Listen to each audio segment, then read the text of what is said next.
with the one and only Halle Berry, and we have one big thing in common. We are both in perimenopause. And was there like a tipping point or a moment that you can think like that you would be manifesting that this is where you want to spend your time, in the menopause space, in the knowing your body space, in the what's happening to me, I don't want to be clueless, I want to be empowered? Because when I was 54 years old, I had just met man. I manifested this man. And I just met him, and we were having the best time. I finally met my person. I mean, it was amazing. Oh. It was amazing. It was amazing. It really, truly was amazing. And then one morning, I tried to go to the bathroom, and I couldn't go. It was so painful. When I tried to let a little bit out, I couldn't go. I had to squeeze it. I had to let. It took me almost 10 minutes to just empty my bladder because it was so painful. And substances were down there that I had never seen before, and I thought, what is this? So I go right to the doctor, and he's, doing the exam, looking up there, and he said, yep, I think I know what this is. And I'm like, what? He said, it's a really bad case of herpes. What? Okay, so you're in his office, and now what? And now Van, it's my guy, he drove me there because this was so swollen, I couldn't even put my legs together to drive. So we spend the next 72 hours kind of doing the blame game, trying to figure out who gave it to me, who gave it to him. And then a couple hours after that, my doctor called me and said that you do not have herpes. Oh my God. And it's almost like, I was like, what? I'm like, okay, then what is it? And this was the defining moment for me. He said, I don't know. That's what it looked like. And that sent me on my own reconnaissance and my own researching. And that's when I came up with dry vagina syndrome that women have when they're in perimenopause. And I had all the symptoms of what that felt like. And I realized, oh, I'm 54 years old. They say, I learned that perimenopause can start in your late 30s even, in early 40s. Yep. And I thought, clearly, I'm 54. But at that point, nobody had really had a serious conversation with me. And it does happen for people in their 50s too. There's no real age, rhyme, reason. No. The symptoms vary. Everybody goes through it differently. Everybody goes through it differently. Everybody's cures and remedies can be different. Yes. Okay, so talk about respin. Like, how does it function? I got a bunch of products. I'm very excited to try. One of them looks very exciting to try. I want to know how I'm supposed to use it, though, because I have to admit, I was like, what if I do this wrong? And so I wanted guidance. Okay, well, it is the first offering that we have at Respin. It's a co-branded product with a company called Joy Lux. And because my entree into perimenopause was dry vagina syndrome, and I did have about 6 months or 7 months, we struggled with finding a way to have sex again, getting rid of the dryness, making it more enjoyable, because it got pretty rough for a minute. If I may give a description, it feels like sandpaper. Razor blades. Yeah. And so there's also a tremendous mental game that goes with that, which is, I don't want to put myself through that. Well, that's very hard for partners because they don't know what you're going through, and they don't know why you don't want to engage in physicality, which can put a giant chasm in your relationship. And that's why we need more care, more conversation, more attention in the government, medically, insurance-wise, on commercials, so that we can talk about this and make it benign. Yes, and conversation is key. Men have to also understand what's going on. We as women have to have the courage to talk to our partners about it. And what I have found is that most men want to be supportive. They really do. But it takes us to be brave enough to invite them into the conversation. There is experts in the field that you brought with you. Yes. I would love to pick their brain a little bit too, because our coaches. I'm here. I got anointed into this, and I'm like so excited. But I always want to hear from experts. So we're going to go to a quick commercial break, and then when we come back, experts and coaches from the Respin team are here to help answer some questions we have, and we have some in the audience. Oh my God, I'm so excited for this. We'll be right back. I really am. All right, you guys, we're back with the great Halle Berry and her beautiful, amazing esteemed team of experts, all available at Respin, which we're going to give every bit of direction, information, portal that you can visit if, God forbid, you need that information. First, I'd love to welcome, please, Dr. Sarah De La Torre, Monica Pierce, and Jill Foose, everybody.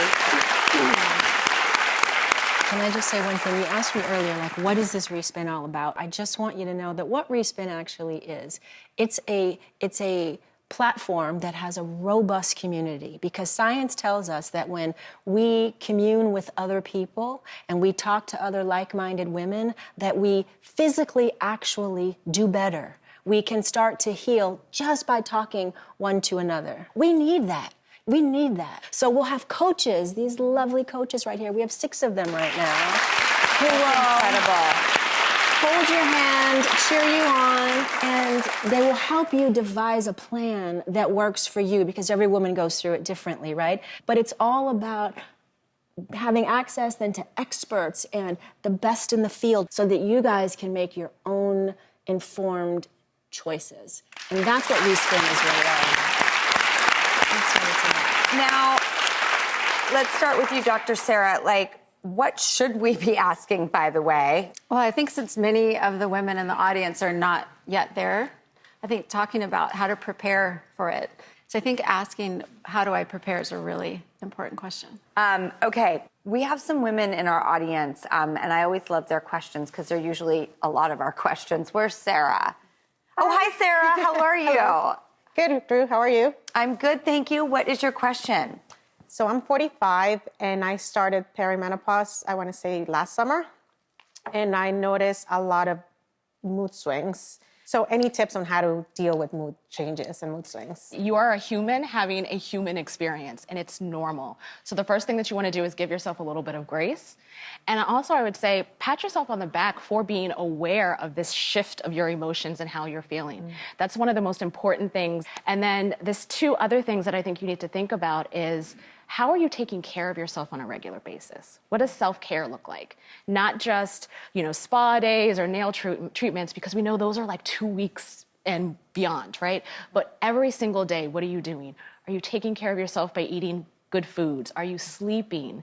Are you really spending time to breathe deeply and find places of calm?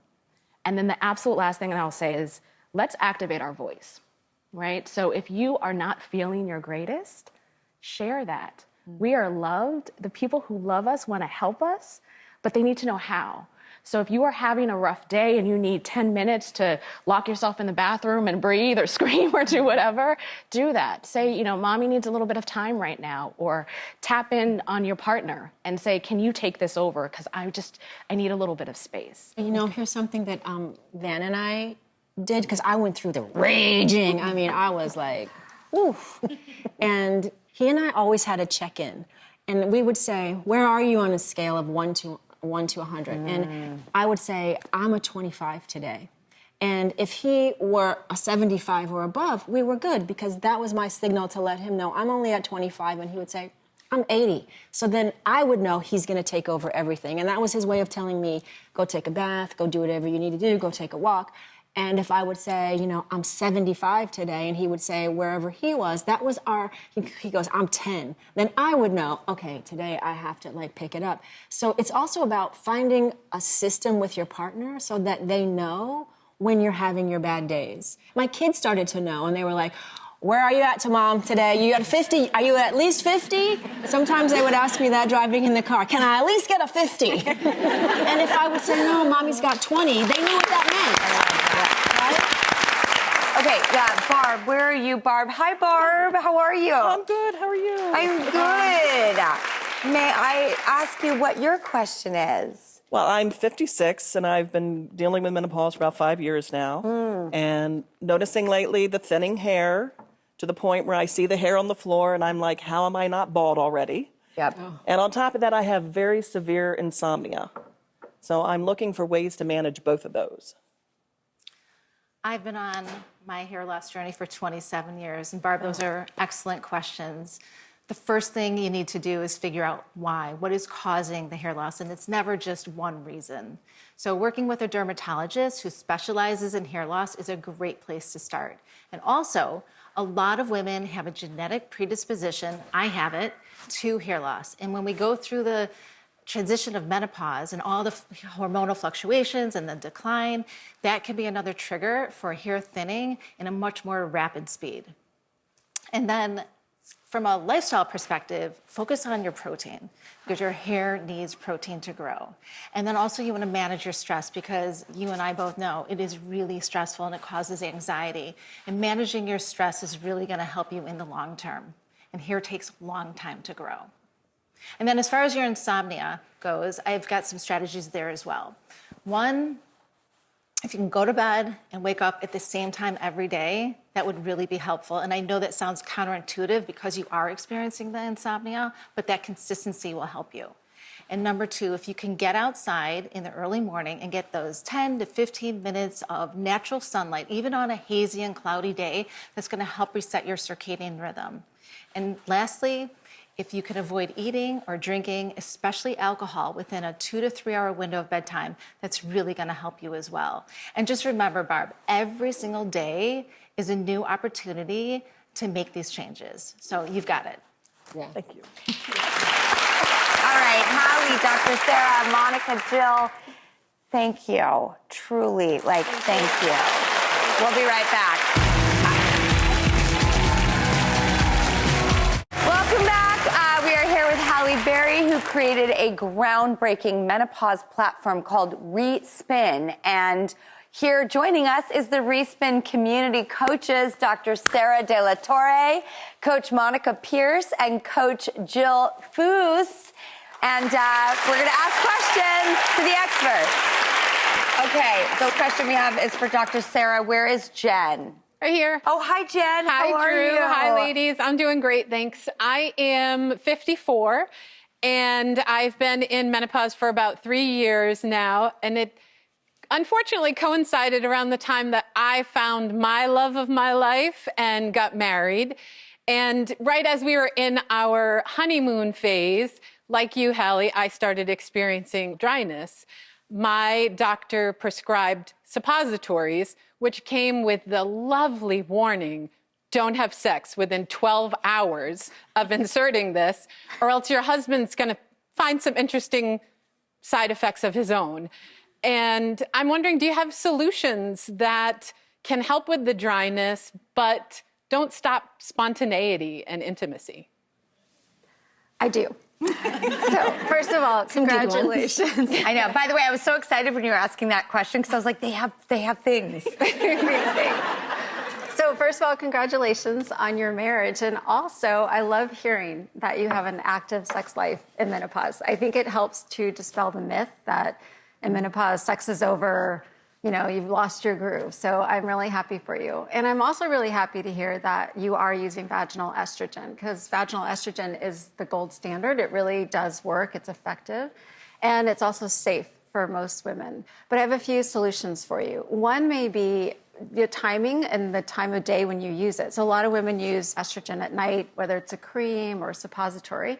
If you try it in the morning, the 12-hour thing is mainly for absorption. We really want that medicine absorbed before there's too much friction in the area. The other option, you maybe could try the ring. So there's an estrogen ring. And so you're not worried about the absorption. You're not worried about the exposure. It goes in your vagina, and it's local. It's not systemic. And what does the ring do? It's releasing estrogen slowly, and it lasts for 3 months. So you can, many of my patients put in there and leave it. And so it's a great option. And then there's wonderful non-hormonal solutions too. So hyaluronic acid, which we know is moisturizing for our face, is also very moisturizing for the vagina. And you can use that suppository. We have red light therapy, Halle. That's the tool I want the guidance on because I'm dying to try it. Okay, I'm going to tell you how to use it right now. And I was like, look, I'm going to be the one who no. blows it up. No. This, Drew, is what changed my life. It wasn't the ring, it wasn't the estrogen. That's how I met Dr. Sarah right here, and how she became on our board and our certified doctor is because that was my problem and I was trying to solve for in the beginning. And I met with Dr. Sarah from Joy Lux, and they said, we have this V-Fit. It's a red light therapy device that you insert, and you do it like 10 minutes a day for about 2 weeks at first. And all you do, Drew, is you take it and you insert it. Okay. I did that. You put that in, you just lay back, do whatever you're going to do, scroll your phone, read something, call somebody, and in 10 minutes you take it out. And I would do that every morning for 2 weeks. In 2 weeks, Really? the razor blades left. So then I went to Dr. Sarah and I said, hey, you know what I really need to create? Like, our first product for Respin needs to be an intimacy gel. She said, it must have hyaluronic acid, it must have aloe vera, all those things that make it clean. And then at Respin, we decided, let's put it in a beautiful bottle, not like a squeezy tube, but put it in a beautiful bottle that you would not mind putting on your nightstand, so that we can remind ourselves at this stage of life to actually have sex. I mean, we have to stay active. And so I keep this now by my nightstand, and I'm reminding myself at least 4 nights a week, I go, oh, I should use that. Look at that beautiful thing that's sitting on my... 4 nights a week. Nice. Oh, we're back to 4 nights a week, and it's amazing. Yes, this is what I got. I'm so excited. Okay. It's called Let's Spin, and let me tell you, baby, you will be spinning. You will be spinning. You will. It's not just for women at this time of life. It's for anybody who wants to have sexual intimacy, enjoy their life, and take a spin. It's for anybody, right? But I love take a spin. Really new meaning for me on spin. Works for us. And to know that you are providing these vital tools that we can all use in the comfort, privacy, and empowerment of our own home is just, it's miraculous. And I'm so grateful that you're making it educational, accessible, attractive, and also just, I think the conversation we're having, we were talking about big, deep, stuff, and it just feels so light, It's like if we just bring the humor and the reality and the casualness to these conversations, we won't make them taboo, and then we won't get into some type of shame spiral where we don't deal with things. By the way, you guys brought goodies. We did. Oh my God, I'm so excited. Okay, so I think we have the Let's Spin Intimacy Gel in the beautiful bottle. And then there's also a symptom tracker booklet. And then also a 3-month membership free to Respin Health for everyone here in the audience.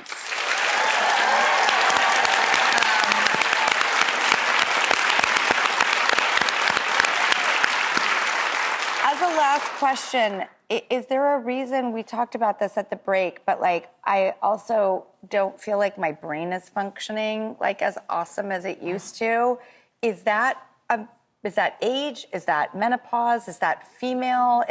Why is my brain not working the same way? That's just the last question, because sometimes it concerns me, and sometimes I just write it off as part of the program. It's estrogen. So we have estrogen receptors head to toe. And as we're getting into perimenopause, they're fluctuating like crazy. Progesterone's going down.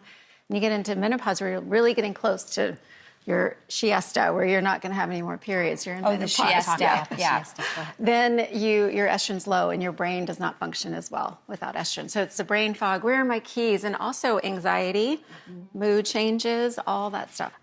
Okay. Thank you, Halle, Dr. Sarah, Monica, and Jill. Thank you for illuminating us and having access to this type of profound platform. Respin, everybody.